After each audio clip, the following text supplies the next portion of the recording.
사람은 나이를 먹을수록 변화를 두려워하게 됩니다. 새로운 걸 배우는 것도, 새로운 사람을 만나는 것도, 새로운 장소로 가는 것도 점점 불편해지죠. 하지만 반대로 말하면 이 불편함을 기꺼이 받아들이는 사람이 있습니다. 바로 오늘 이야기의 주인공인 70대 김성호 씨입니다. 그는 지금 72세지만 주변 사람들은 그를 50대 중반쯤으로 봅니다. 걸음걸이도 탄탄하고 말투에도 힘이 있고 무엇보다 눈빛이 살아 있습니다. 그 비결이 뭘까 싶어 이야기를 들어보면 의외로 단순합니다. 그는 매일 아침 새로운 것을 배운다는 습관을 유지하고 있었습니다. 그것이 바로 젊음을 지키는 행동 하나였습니다. 퇴직 후 첫 해 그는 자신이 빠르게 늙어간다는 걸 느꼈다고 합니다. 매일 일정이 없고 대화할 사람도 없고 시간은 길고 자신은 점점 무기력해졌죠. 그러던 어느 날 우연히 본 신문 기사 한 줄이 그의 마음을 흔들었습니다. 노화는 세포가 늙어서가 아니라 뇌가 게을러져서 시작된다. 그 말이 머릿속을 떠나지 않았다고 합니다. 그날 이후 김 씨는 작은 노트를 하나 꺼내서 오늘 배운 것을 적기 시작했습니다. 처음에는 유튜브에서 본 요리법, 새로운 영어 단어 하나 또는 낯선 과일의 이름 같은 것들이었죠. 하지만 어느 순간부터 그는 배우는 과정 자체가 즐거워졌다고 합니다. 배우면 뇌가 움직이고 내가 움직이면 몸이 따라 움직였습니다. 이 습관이 쌓이자 변화는 빠르게 나타났습니다. 그의 말투가 바뀌고 표정이 달라지고 하루가 다시 구조를 가지게 된 겁니다. 주변 사람들은 그가 다시 젊어졌다고 말했습니다. 실제로 그는 정기 건강검진에서 혈압, 혈당, 체지방률 모두 60대 초반 수준으로 나왔고 병원 의사는 생활 리듬이 아주 좋다고 평가했습니다. 그가 특별히 운동을 많이 한 것도 비싼 영양제를 먹은 것도 아닙니다. 단지 배움의 끈을 놓지 않았던 것이 전부였습니다. 신경과학에서도 이런 현상을 설명합니다. 새로운 것을 배우는 행동은 뇌세포 사이의 연결, 즉 시냅스를 활성화시킵니다. 뇌의 전두엽은 계획과 사고를 담당하는 곳인데 새로운 자극을 받을 때마다 이 부위가 활성화되죠. 흥미로운 점은 이런 자극이 단순히 기억력뿐 아니라 기분, 집중력, 의욕과도 깊이 연관되어 있다는 겁니다. 실제 하버드대의 장기 연구에서도 매일 새로운 것을 배우거나 시도하는 노년층은 그렇지 않은 사람보다 평균 생리적 나이가 7년 정도 젊게 나타났습니다. 이는 단순히 머리가 좋아지는 문제가 아니라 삶의 활력 전체가 되살아나는 현상입니다. 비슷한 사례는 또 있습니다. 부산에 사는 68세의 이정자 씨는 매일 아침 스마트폰으로 오늘의 뉴스 단어 하나를 메모합니다. 젊은 세대의 말투나 신조어를 배우기 위해서죠. 친구들이 이 나이에 그걸 왜 하냐고 웃을 때 이 씨는 이렇게 대답했습니다. 그걸 모르기 시작할 때부터 진짜 노인이 되는 거야. 그녀는 5년째 그 습관을 이어오고 있고 지금은 지역복지관에서 스마트폰 지도사로 활동하고 있습니다. 새로운 걸 배우는 습관이 그녀의 뇌를 젊게 만들었고 동시에 사회적 연결도 되살린 겁니다. 이처럼 배움은 단순한 취미가 아니라 뇌의 운동입니다. 그리고 이 뇌의 운동이 신체 전체의 노화를 늦춥니다. 근육은 쓰지 않으면 약해지고 뇌도 마찬가지입니다. 매일 새로운 자극을 주는 사람이 걷는 사람보다 더 오래 젊음을 유지하는 이유가 여기에 있습니다. 문제는 대부분의 은퇴자들이 신체 활동은 꾸준히 하면서도 정신적 활동에는 게으르다는 겁니다. 산책은 하지만 새로운 기술은 배우지 않고 건강식은 챙기지만 낯선 사람과의 대화는 피합니다. 그러나 연구 결과는 반대로 말합니다. 새로운 사람과의 대화나 익숙하지 않은 환경에서의 경험이 젊음을 자극하는 호르몬을 더 많이 분비시킵니다. 이른바 도파민과 세로토닌입니다. 그것이 행복감과 활력을 동시에 줍니다. 은퇴 후의 노화는 몸이 아니라 마음의 속도에서 시작됩니다. 김성호 씨는 이런 말을 했습니다. 내가 나이 들었다고 느낄 때는 몸이 아파서가 아니라 새로운 걸 배울 의욕이 사라졌을 때였다. 그 말이 정답일지도 모릅니다. 나이를 거스르는 건 결국 시간과 싸우는 일이 아니라 마음의 관성을 이겨내는 일입니다. 매일 조금이라도 낯선 것을 배우는 것, 그게 바로 내 시계를 늦추는 유일한 방법입니다.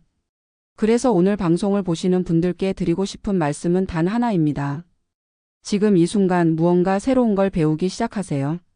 그것이 그림이든 악기든 스마트폰 앱 하나든 상관없습니다. 완벽하게 할 필요도 없습니다. 중요한 건 도전이라는 행위를 통해 뇌가 깨어나게 하는 겁니다. 배우는 사람은 늙지 않습니다. 그리고 배우는 사람은 반드시 활력을 되찾습니다.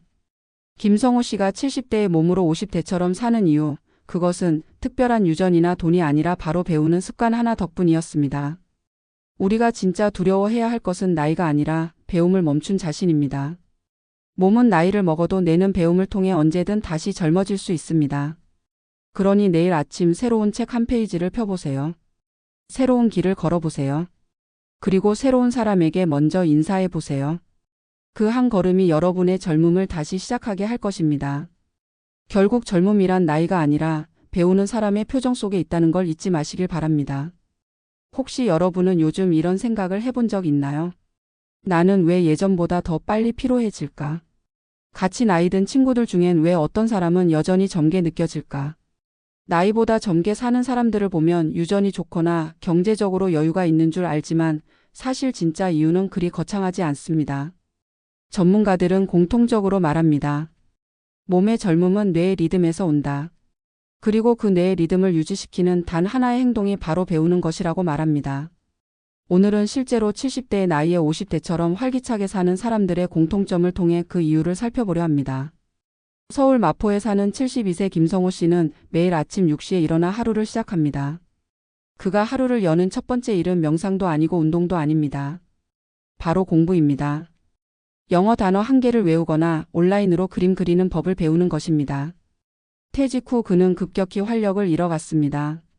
출근이 없고 목표도 없으니 하루 종일 집 안을 맴돌 뿐이었죠. 그런데 어느 날 우연히 본 한 영상에서 이런 문장을 들었다고 합니다. 노화는 몸이 아니라 뇌가 심심해질 때부터 시작된다. 그 말이 이상하게 마음에 남았다고 합니다. 그날부터 김 씨는 매일 뭔가 새로운 것을 배우기 시작했습니다. 영어회화, 스마트폰 사진 편집, 간단한 코딩까지. 배우는 과정이 쉬웠던 건 아니지만 그는 이렇게 말했습니다. 새로운 걸 배우면 뇌가 깨어나는 게 느껴져요. 그게 하루의 활력이 되죠. 놀라운 건 이 변화가 단지 기분의 문제가 아니었다는 점입니다. 실제로 김 씨는 70세가 되던 해에 받은 건강검진에서 혈압과 혈당, 체지방률이 모두 10년 전보다 개선됐습니다. 뇌 MRI에서도 인지 기능이 또래 평균보다 높게 나왔습니다. 그의 주치의는 이분은 나이가 들어도 뇌를 계속 자극하니까 신체 리듬이 젊게 유지되는 것이라고 말했습니다. 비슷한 사례는 전국 곳곳에서 찾아볼 수 있습니다. 경남 진주에 사는 68세의 이정자 씨는 은퇴 후 매일 새로운 단어 하나를 외우는 습관을 가지고 있습니다. 그녀는 말합니다. 젊은이들이 쓰는 단어나 신조어를 일부러 메모해요. 그걸 친구들에게 알려주면 다들 놀라죠.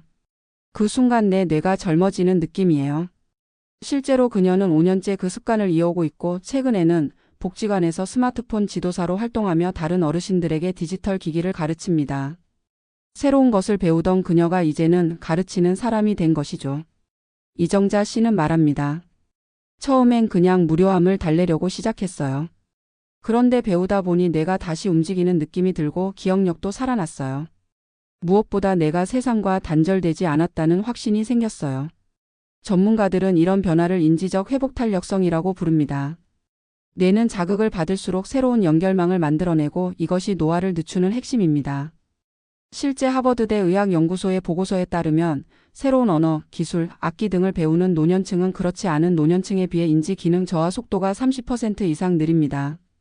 문제는 대부분의 은퇴자들이 신체적인 운동만 신경 쓰고 뇌 운동은 소홀히 한다는 점입니다. 걷기와 스트레칭은 하지만 새로운 개념을 배우거나 낯선 일을 시도하는 일은 피하죠.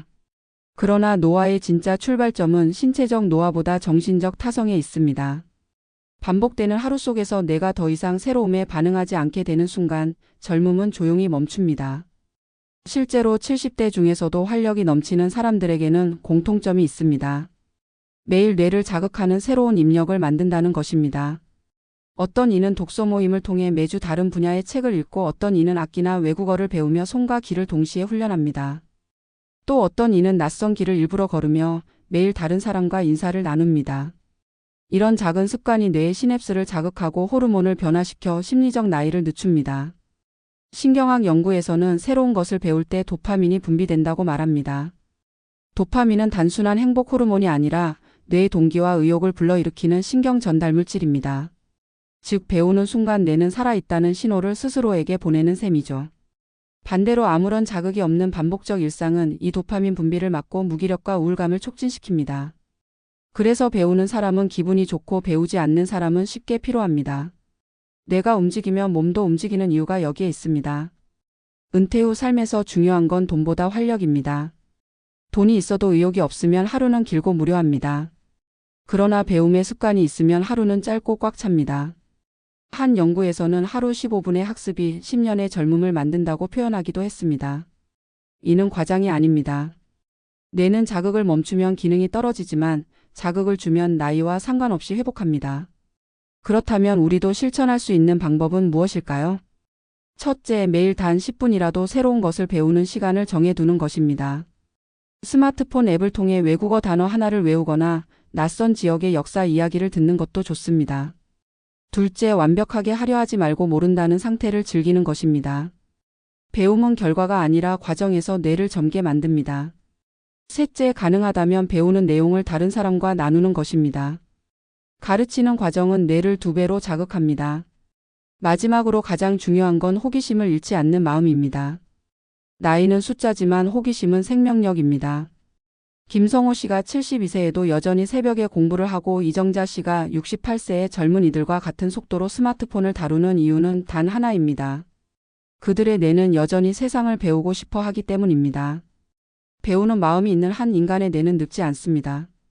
젊음이란 피부의 탄력이 아니라 생각의 탄력에서 오는 것입니다. 매일 새로운 것을 배우는 사람은 오늘보다 더 젊은 내일을 맞이합니다. 결국 70대가 50대처럼 사는 이유는 유전도 돈도 음식도 아닙니다. 바로 배우는 행동 하나 때문입니다. 그리고 그 행동은 오늘 이 영상을 보고 있는 여러분도 당장 시작할 수 있습니다. 내일 아침 모르는 단어 하나를 적어보세요. 새로운 길을 걸어보세요. 그 순간 여러분의 뇌는 분명히 말할 것입니다. 나는 아직 젊다고.